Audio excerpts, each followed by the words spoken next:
Okay, so today I'm making this heart-shaped pillow. I start out by making a half of a heart shape on an 8.5 by 11 piece of copy paper, and I place the motif on top to make sure that it's about the right size, and it is. So I cut out my piece of paper. Now you can make the other side as well. I just decided to do half a heart.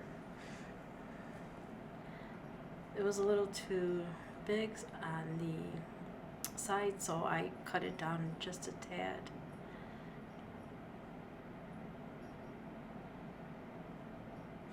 Okay, I'm using paper scissors. I don't like to use fabric scissors on paper. Okay, there's an adhesive backing. I've gone ahead and ironed on the heat and bond on my motif, and I fussy cut it.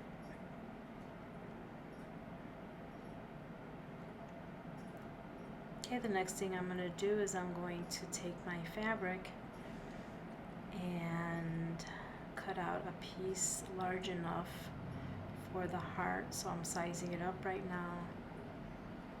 I have a couple of yards of this fabric from Joanne Fabrics. And here I am cutting out just a rough estimate shape. Make it easier to show on camera. And I'm sizing it up, making sure that the heart fits on the square.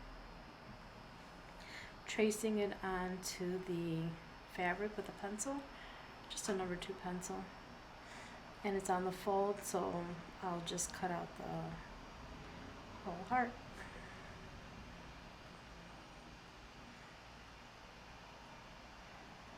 Okay, when you're cutting out fabric, always leave your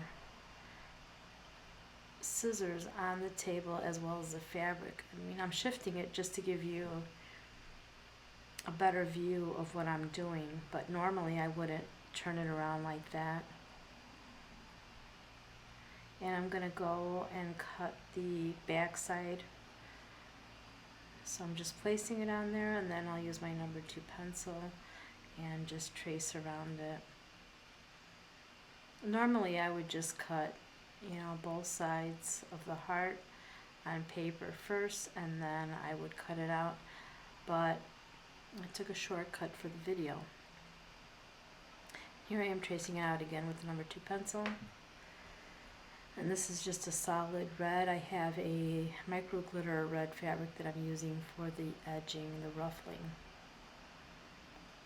Again, this is not how I would normally cut fabric, but just trying to save some time and make this video. So I'm cutting out the heart shape so that I have 2.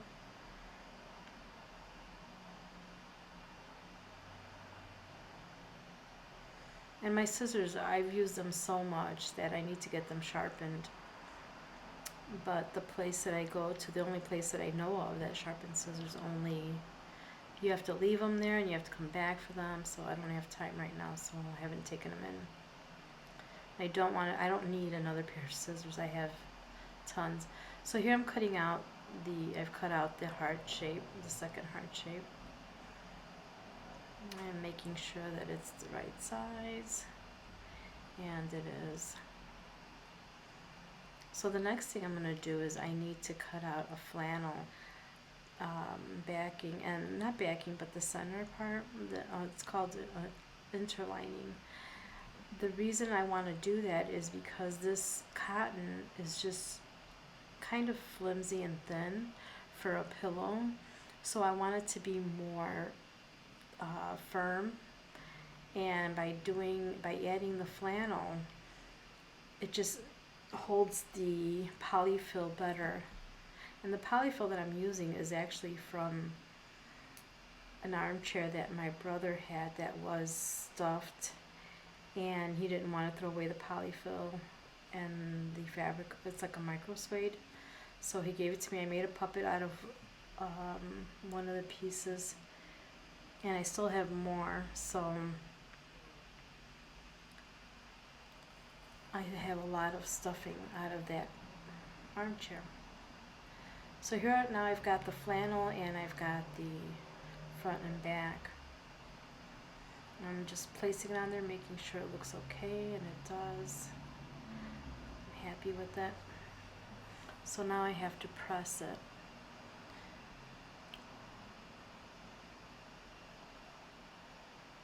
I love these little quilt and press, or rather cut and press ironing boards, because it's great for like a video. It's great for small pieces like collars, cuffs. You don't have to pull out the whole ironing board. Or you can keep it by your sewing machine, and it's very convenient. Okay, so I'm placing it on the motif on top. I'm going to iron it on. Again, I'm using a heat setting. I'm using a cotton setting. Not a heat setting, I'm using a steam setting and the cotton setting. Now I've cut out I've used a 2.5 inch border for the ruffle because I'm going to fold it in half. And I'm using my rotary cutter, not my scissors. Then I pressed it in half. So I attached 3 pieces together and I pressed it in half, and now I'm putting it through the ruffler. If you haven't used a ruffler, this is a great little tool. It goes on any sewing machine, any home sewing machine. It doesn't fit on my industrial sewing machine. I don't know if they make them for industrial machines, but you can change the various settings on the ruffler to give you more ruffles or less ruffles. So there it is. And I really like how this ruffler works because it reminds me of the old-fashioned Valentine hearts that came with candy for Valentine's Day. And it makes a really nice border. And it just takes, a split second to attach it. You can't use it with your foot, your regular foot. You have to take the regular foot off. Okay, so here I am back at my industrial sewing machine, and I'm pinning the border, the ruffles. And this takes a little bit of time.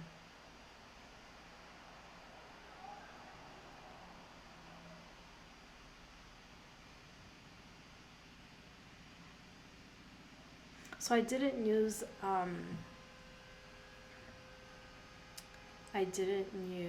a wider border. I really like the way the narrower border looks.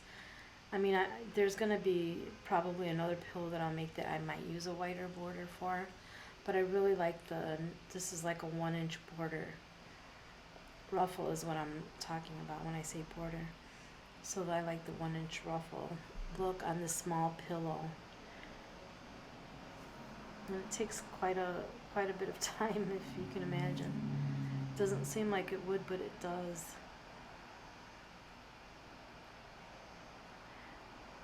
Now the other thing that I've done is I've top stitched the motif on using a clear thread.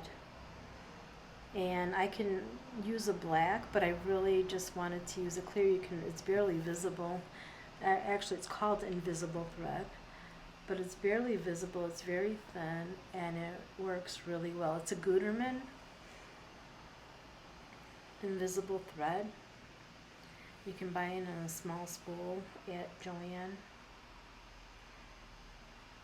And that's the only time on this pillow that I've used an invisible thread. Okay, in the center I'm securing it so that it could stay, the divot can be very sharp, because when you take the pillow and turn it inside out, you want it to be deep enough so that it looks like a point going, an inverted point. So I want to secure that and make sure that it doesn't shift, because if it does, then it looks kind of funky when you're done with the pillow.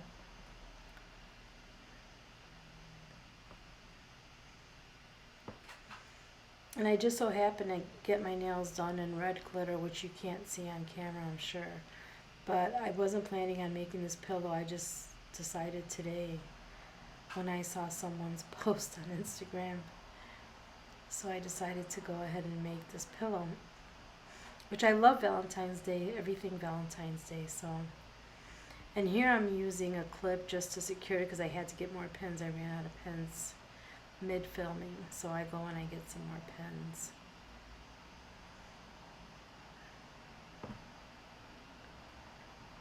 Okay, the back side of this pillow is blank. I didn't put any motif or anything on it. I just left it blank. I was going to quilt it, and I actually started to, but I didn't like the way it looked. But maybe I'll do another pillow that's quilted. It didn't work well for this design. So I'm almost done. And then what I'm going to do is after I pin it all in, then I top stitch it, or baste it, not really top stitching, but I stitch it so that it stays in place, so that when I go ahead and I put the back on it, it doesn't shift on me. I don't want pins on there when I can't see what I'm doing.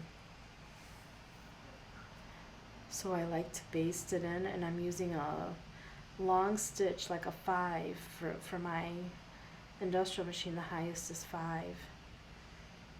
So I've clipped that and I've tucked that in so that it doesn't fray.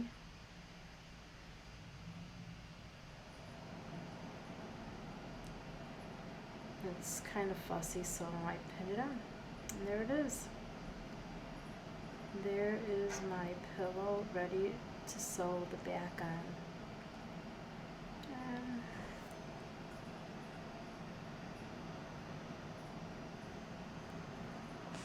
Okay, now I'm sewing on the ruffle, securing it with the basting stitch. Go all the way around, remove the pins as you go. Try not to stitch over the pins. Sometimes I do, and my industrial machine is more forgiving than it is on the home sewing machine. On the home sewing machine, sometimes it'll break a needle. Not too often though, it's not that often, but I just like to remove them before I get to that part. It's kind of annoying when you break a needle, especially when you're filming. It's a pain when you break a needle in the middle of filming. So I'm going ahead and basting it, go all the way around.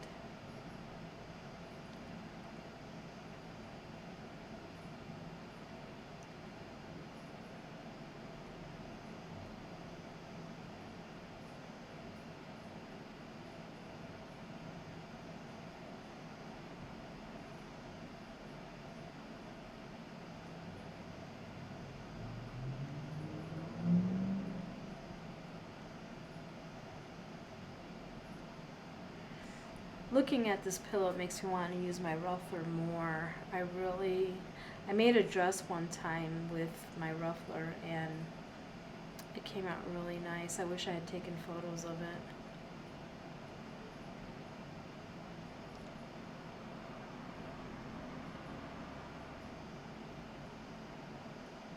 Okay, I'm coming to the end. I don't backstitch on here. I mean, it's just basting.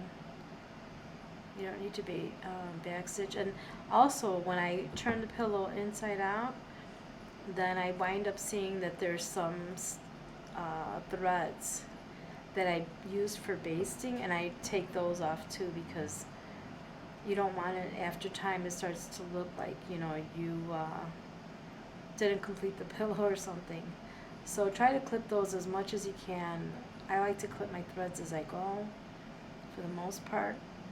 Here I'm just fluffing it out, and then I'll place the backing on top of it and finish sewing up the pillow. And there's the back. Again, I've done flannel, so that's the white side. I used the printed side on the wrong side of the red fabric. And it didn't really matter because it wasn't going to show. It was such a light pink and white print. It's not going to show. So here you can see where I've sewn the motif. It doesn't matter what color I use as the bottom thread because it's not going to show through the flannel. Okay, when you get to the center, you have to clip that divot after sewing it all, because you want to allow both sides to have some breathing room. Otherwise, it's like they're struggling, each side is struggling to get to the other side. So you want to clip it in the center, which I do later on, and clip the point of the pillow. You don't need that bulkiness. In fact, if you can clip the whole perimeter of the pillow, that just gives it more flexibility. So there, I've gone ahead and sewn all the way around. I've left an opening. I clip the bottom. Now I turn the pillow inside out, and it is ready. It's a bit of a struggle. I should have left a bigger opening, but the bigger opening that you leave, the more you have to hand sew. So I tried to leave what I had to leave, and it's a bit of a struggle here. Not too bad though.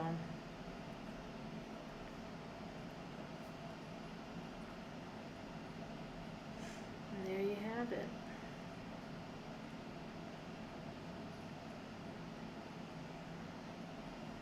I'll put a link to the actual pattern if you want to make the same pillow in the same size that I did. That'll be on my website. So there it is. And there's the pillow. I hope you enjoyed this video. Thumbs up if you did, subscribe and like. Thanks for watching.